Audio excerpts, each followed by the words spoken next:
Boy just paid $60 for a box of river trash. Frank Sutton's voice hit the back wall of the Piedmont County estate barn and bounced off every face in the room, and the laughter that followed it was the kind that doesn't need permission because it already knows it owns the air. $60. Lord have mercy. Somebody call his mama. The crowd loved it. They always loved it when Frank Sutton decided to be funny, because Frank Sutton owned the lumber yard and the hardware depot and the rental houses on Clifton Road, and a man who signs that many paychecks can be as funny as he wants to be for as long as he wants to be it. But Nathaniel Holloway did not look at the crowd. He walked to the front table and counted his money out bill by bill, every dollar he had earned in 14 months of sanding and staining and sweeping sawdust off the floor of the only cabinet shop in town. And he laid it down for a water-ruined steamer trunk that smelled like the Elk River and looked like something the flood had chewed up and spit back. What none of them knew, what Nate himself only half believed, was that the man who had built that trunk had also built half the buildings in Piedmont County, and that man was his father, and his father had not died the way the town said he did, not even close. If you have ever carried something heavier than your body because your heart would not let you set it down, stay with this one and subscribe, because what that boy found inside changed a county. The trunk had come out of the Ridley estate, along with 40 years of a dead woman's accumulated life. Mrs. Eunice Ridley had passed in her sleep at 91, leaving no children, no will anyone could locate, and a farmhouse so packed with furniture and boxes and old newspapers that the county assessor took one look and called the auctioneer instead of a lawyer. Everything was to be sold where it sat, and the whole town turned out because a Ridley estate sale was the closest thing to a holiday Piedmont County had seen since the 4th of July. Nate had not come for the holiday. He had come because Herschel Pike, the old man who ran the cabinet shop on Sycamore Street, had mentioned over his coffee that morning. Offhand and careful the way Herschel said everything that mattered, that he'd heard there was a steamer trunk in the Ridley auction with a dovetail joint on its corners that only one man in the county had ever cut that way. "Your daddy built that trunk," Herschel said, not looking up from his cup. "I'd know his joinery from across a river. That was all." Herschel did not say go buy it. He did not say what might be inside. He just set the words down on the table between them like a man setting down a tool he was too old to carry and letting a younger pair of hands decide what to do with it. Nate was 19 that spring, broad across the shoulders in the way of young men who have spent their growing years lifting things, with hands that were already mapped in fine white scars from the chisels and the planes and the belt sander that kicked when you fed it walnut. He had been working in Herschel's shop since he was 17. Learning the grain and the glue and the geometry of wood the way his father had learned it in the same shop 20 years before him. Herschel never talked about James Holloway directly. He talked around him the way a man walks around a hole in the floor, stepping wide and looking away, but the outline of the missing thing was always there. The story Piedmont County told about James Holloway went like this. 8 years ago, the old Suttfield Community Center, a 3-story brick and timber building on the square that had served as the town's gathering place for 40 years, had collapsed during a winter storm. The roof came down first, then the second floor folded into the first, and a man died inside. That man was James Holloway, who had been hired 6 months earlier to replace the roof beams.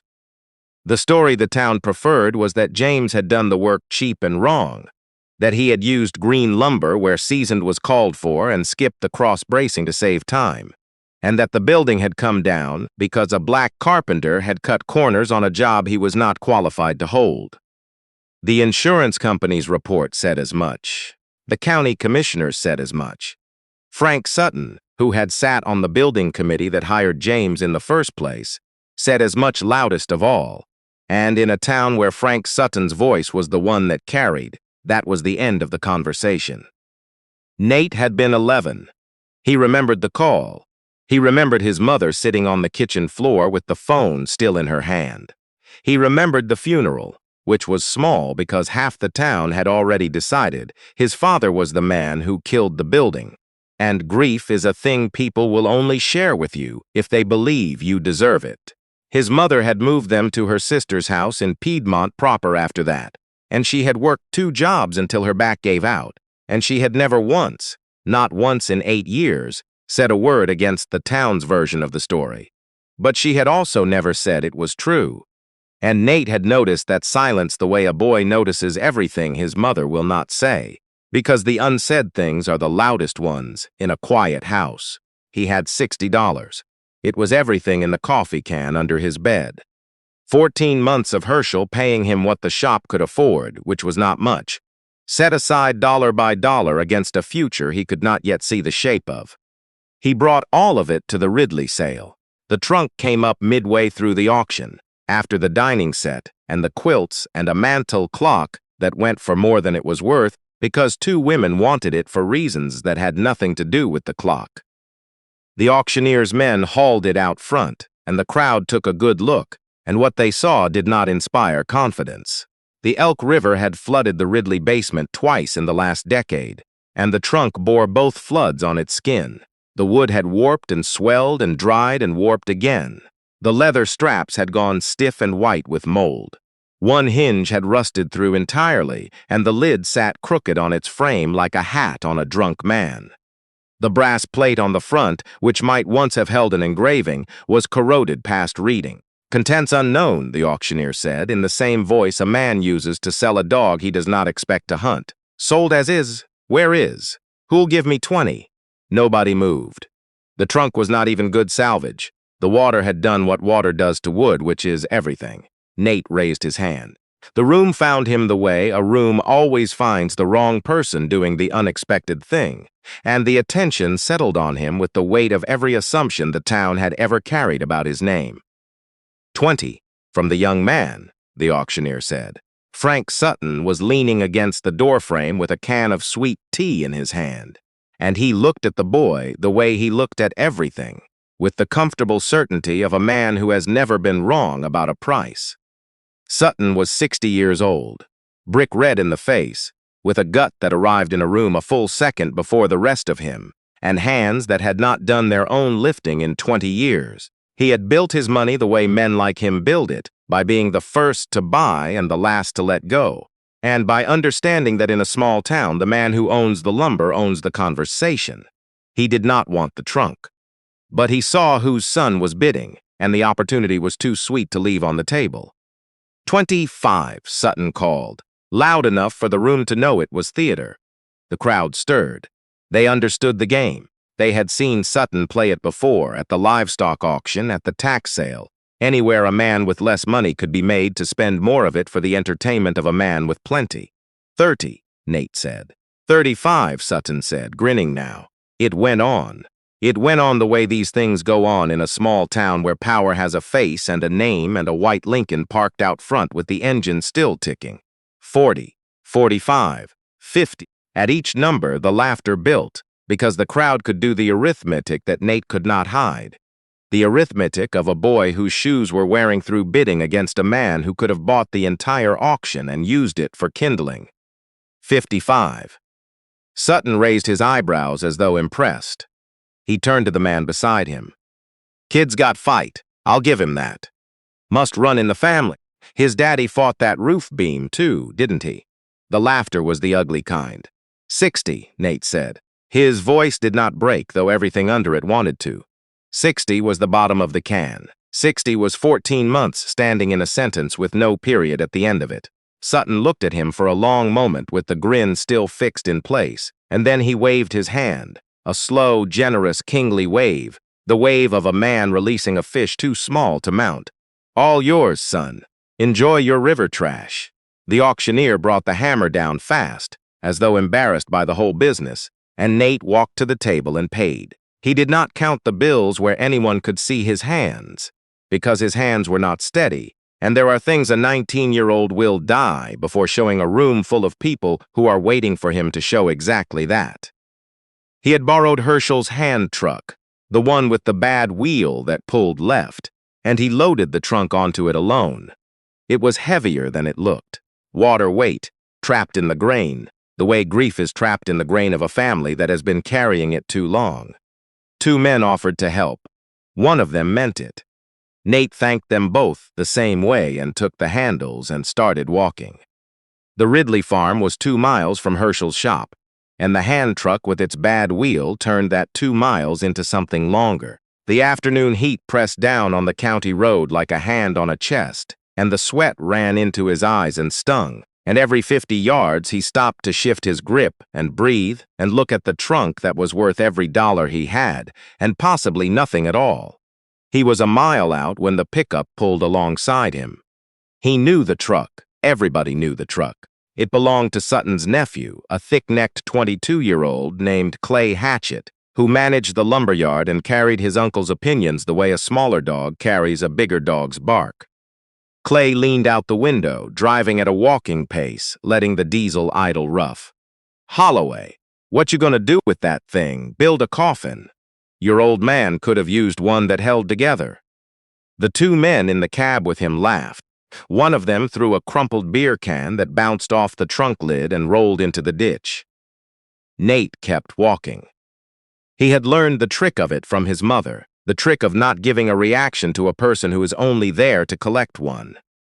You just keep your eyes on the spot where the road goes next, and you let the person run out of whatever they brought with them. Clay tried twice more, each try meaner and less creative than the last, and when the silence he wanted wouldn't come out of the boy he wanted it from, he gunned the engine and left Nate in a cloud of diesel smoke that tasted like every afternoon he had ever spent being somebody's punchline. He got the trunk to the shop at dusk. Herschel had left the back door unlocked and a lamp on, the way he always did when he knew Nate would be coming in late, and the shop smelled the way it always smelled, of cedar and linseed oil and the particular sweetness of sawdust that has settled into every surface over decades. Nate set the trunk down in the middle of the floor, and for a moment he just stood over it, breathing hard, his shirt soaked through, his hands raw from the hand truck's metal handles. He knelt. Up close, in the lamplight, the damage was worse than the auction barn had let on. The right side had buckled inward where the water had softened the panel, and the dovetail joints, the ones Herschel said only one man cut that way, were swollen but intact. They were tight, precise, the teeth interlocking at a pitch that was slightly steeper than standard, almost aggressive, the way a man cuts a joint when he means for it to outlast him. Nate ran his fingers along them, and something turned over in his chest, because he had been cutting dovetails in Herschel's shop for 2 years, and the angle of these was the angle his own hands always wanted to go to before Herschel corrected him. The lock was a simple lever mechanism, brass, corroded shut. He could have pried it. A flat head and 5 seconds and the hasp would have given. But he did not want to pry it. This was his father's work, and you do not break a thing a man built when you can open it the way he meant it to be opened. He went to Herschel's bench and came back with a set of picks and a can of penetrating oil. He worked the oil into the keyway with a syringe, drop by drop, and then he waited. He sat on the shop floor with his back against the bench and his knees drawn up, and he waited for the oil to do what oil does, which is find its way into every space a solid thing has forgotten it has. After 30 minutes, he tried the pick. The lever was stiff but not seized. He felt it resist, then give, then catch on something that was not part of the lock. There was a secondary mechanism inside the hasp, a hidden latch set behind the main one, the kind of thing a man installs when he wants the lock to work for one person and fool everyone else. Nate held his breath. He had never seen this trick in Herschel's shop, but he recognized the logic of it, the way you recognize a relative's handwriting before you read the name. The latch wanted a lift and a quarter turn at the same time, a motion that required 2 tools or 1 tool and a very specific touch, and Nate tried it once wrong and once almost, and then, on the 3rd try, the hasp clicked and the lid shifted a 1/4 inch upward, releasing a smell of old paper and river damp and something else underneath it. Something dry and clean, like pine shavings sealed away from time. He lifted the lid. The trunk had a false bottom. He could see it immediately, because the interior depth was wrong, 4 inches shorter than the exterior height allowed for, and because his father had cut the fit so cleanly that only a woodworker would know to look. But before the false bottom, there was the upper compartment, and what sat in it stopped his hands. Blueprints. A roll of them, tied with cord, and though the edges had taken water damage, the cores were dry. His father had waxed them. Nate could see the faint sheen on the paper, the deliberate act of a man who knew water might come and who had decided that what was written here would survive it. He unrolled the first sheet on the shop floor, pressing the corners flat with chisels, and he was looking at the structural drawings for the Suttfield Community Center. He was not an engineer. He could not read every notation. But he could read wood, and what the drawings showed him, even with his 2 years of training and his 19 years of life, was that the cross bracing in the roof assembly was present. Every joint was specified. Every beam was called out by species and grade. The drawings were meticulous, the work of a man who knew that a building stands or falls on the things you cannot see once the walls go up. There was a second sheet beneath the first, and this one was not a blueprint. It was a letter, handwritten, and the hand was careful and clear. The hand of a man who had learned to write for the purpose of being believed.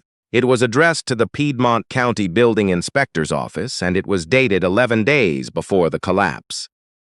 Nate read it once fast, the way you read a thing you have been waiting 8 years to find.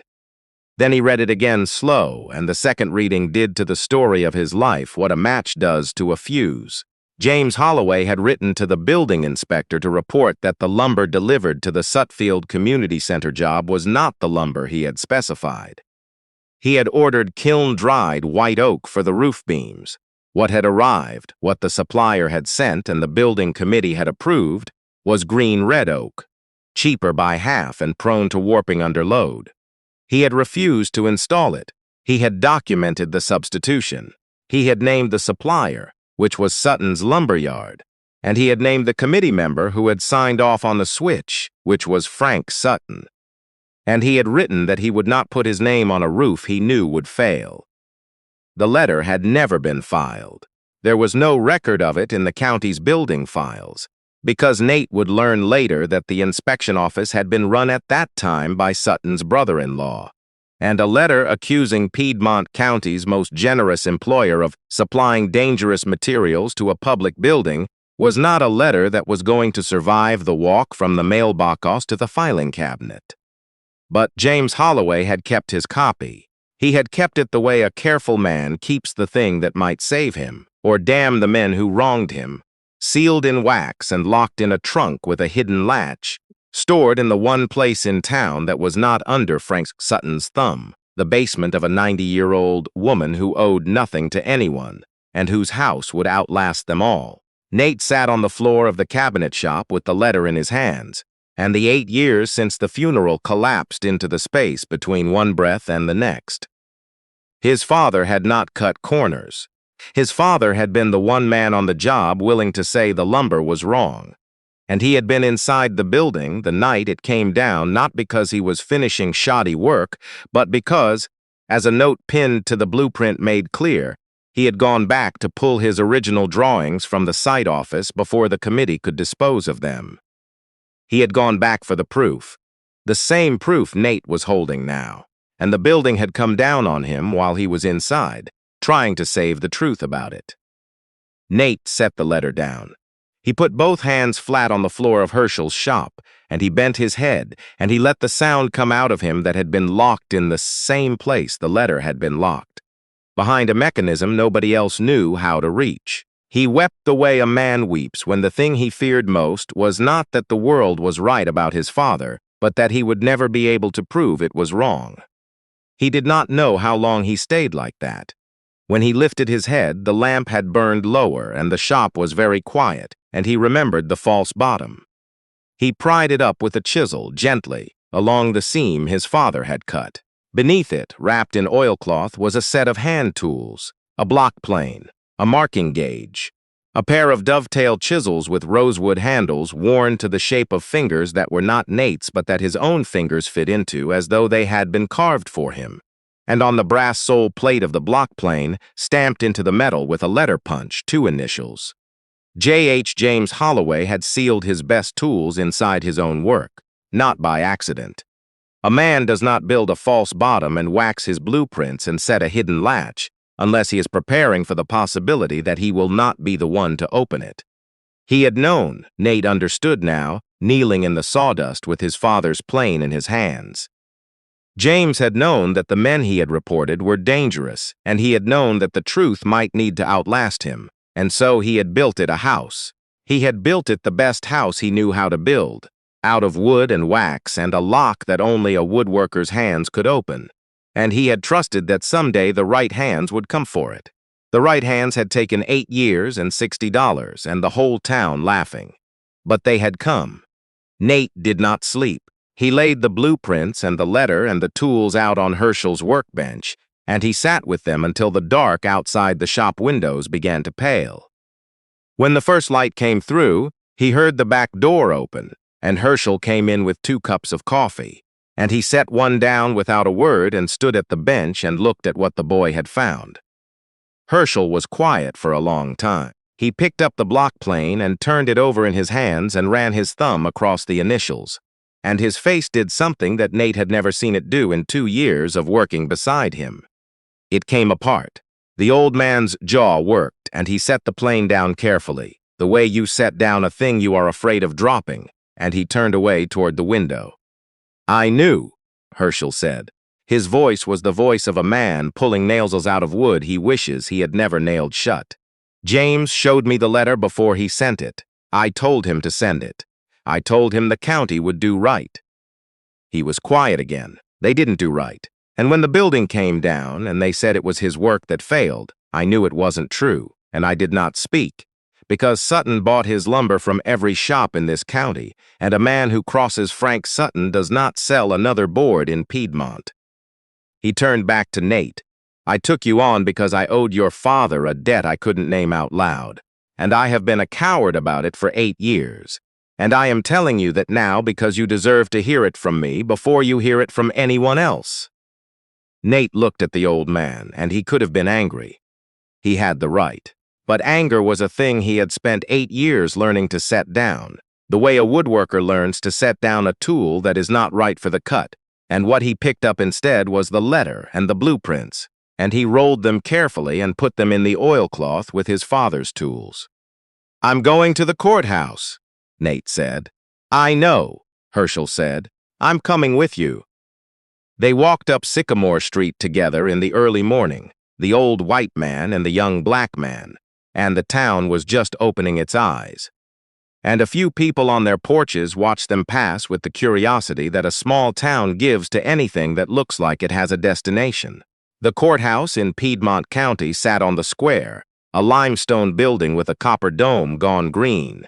And by the time Nate and Herschel reached the steps, a small crowd had gathered behind them, the way a crowd gathers behind anything that moves with purpose in a place where nothing usually does. Word had gotten around, the way word does, that the Holloway boy had bought the Ridley trunk and that something had been found, though nobody yet knew what. Frank Sutton was on the courthouse steps. He was often on the courthouse steps, the way a man is often on his own front porch. He was talking to Commissioner Greer, and he turned when he saw Nate coming, and the grin from the auction barn came back, the one that fit his face the way a tool fits a hand that has used it too long. "Well now," Sutton said, loud enough for the gathering square. "Here comes the treasure hunter. What'd you find in your river trash, son? A dead catfish?" He looked at Greer.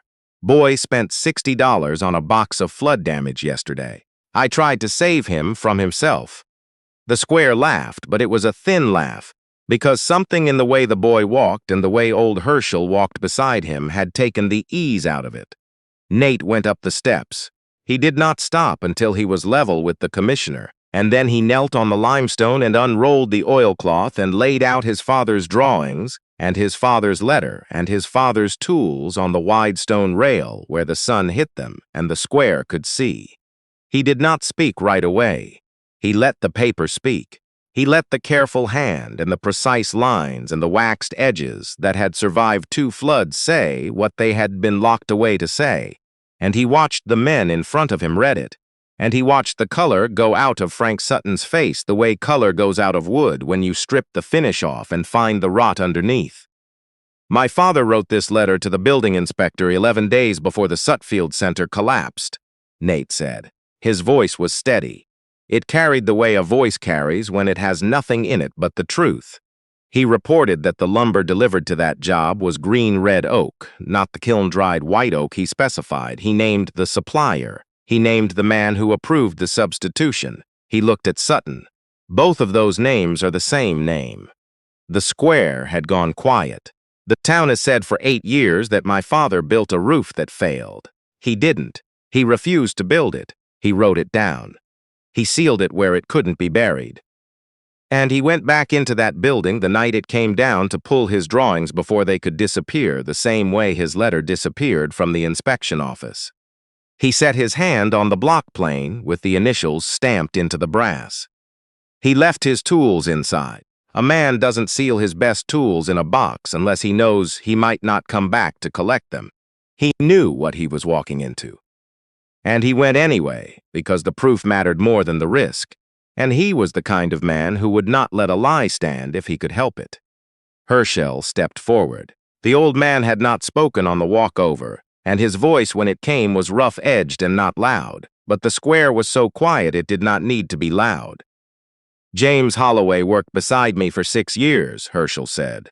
There was not a finer carpenter in this county, and I include myself in that judgment. He came to me with this letter before he sent it. I told him the county would listen. The old man's voice cracked, and he let it crack. The county did not listen. And when they said his work brought that building down, I knew it was a lie, and I kept my mouth shut because I was afraid of losing my business. I have been ashamed of that every day since, and I am done being ashamed of it in private. Frank Sutton's mouth was open, but nothing was coming out of it, and for perhaps the first time in his life, the room was not waiting for him to fill the silence. Commissioner Greer had taken a step back from him, the unconscious step a man takes away from a thing he does not want to be standing next to when the photograph is taken. What happened next happened the way justice happens in small towns, which is to say slowly and unevenly and with more lawyers than anyone would like. But it happened. The letter and the blueprints went to the county attorney, and the county attorney was new enough and young enough to not yet owe Frank Sutton the kind of debt that makes a man look the other way. An independent engineer examined the original drawings and the salvage records from the collapse, and confirmed what James Holloway's letter said. The lumber in the roof had been green red oak. The cross-bracing James had specified had been present in his drawings but absent in the construction, removed or never installed during the months after he had been pushed off the job for refusing to use the materials he was given. The insurance report, the one that had blamed James Holloway for the collapse, had been written by a firm that counted Frank Sutton among its clients. It did not survive re-examination. Sutton fought it the way men of his kind fight, with money and bluster and the accumulated weight of decades of being the biggest name on the biggest sign in town. He hired lawyers from the city. He called in favors. He bought a full-page ad in the Piedmont Gazette that said nothing and said it expensively. But the letter was in James Holloway's hand, and the drawings were in James Holloway's hand, and the lumber grades were stamped on the salvage. And one by one, the people of Piedmont County, who had spent 8 years repeating Frank Sutton's version of the story, found that they could not repeat it anymore without tasting something wrong. The lumber yard went first, sold to cover the settlement.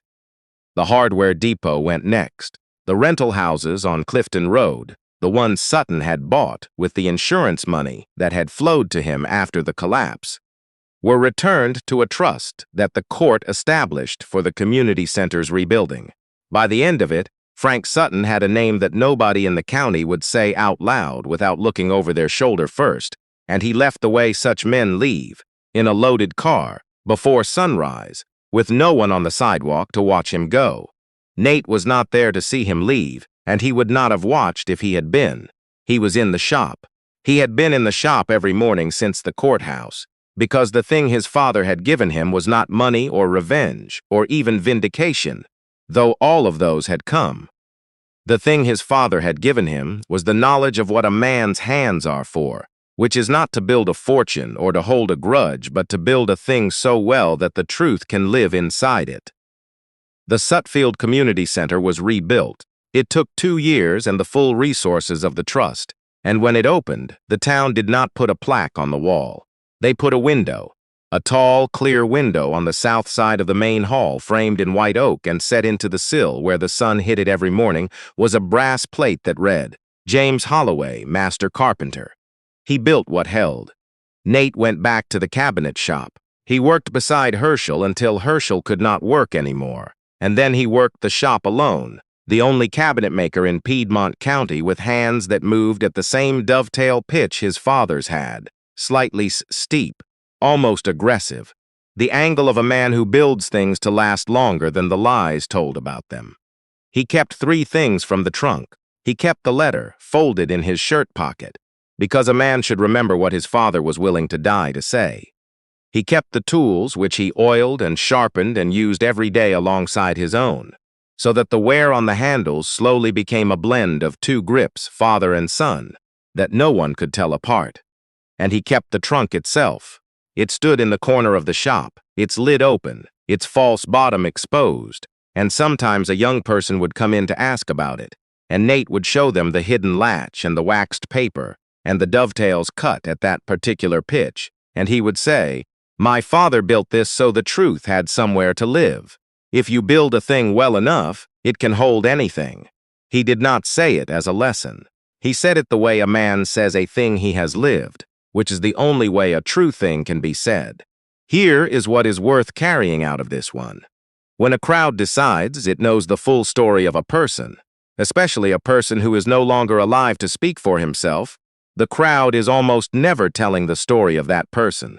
It is telling the story of its own comfort, of the version that costs it the least to believe, and the only thing that has ever broken a comfortable lie open is the same thing that breaks a lock open: patience, and the willingness to listen to what is actually there, instead of what everyone has already agreed to hear. Nate's whole life turned on a trunk the entire county had written off as flood damage, and the only reason the truth came out is that one young man was willing to kneel on a shop floor and listen to the work his father's hands had done, long after the rest of the world had decided those hands had nothing left to say. So let me leave you with this, and I would genuinely like to hear your answer in the comments. Think of a time in your own life when someone's reputation was decided for them, when the story was settled before the person ever got to tell their side. Who was it? And what happened when the truth finally came out? Tell me about them below, and if Nate's story moved you, if you believe that a man's name should not be written by the people who buried him, do me a small kindness and subscribe. Share this with someone who needs to hear it today. There are more stories here, and there is always a seat for you.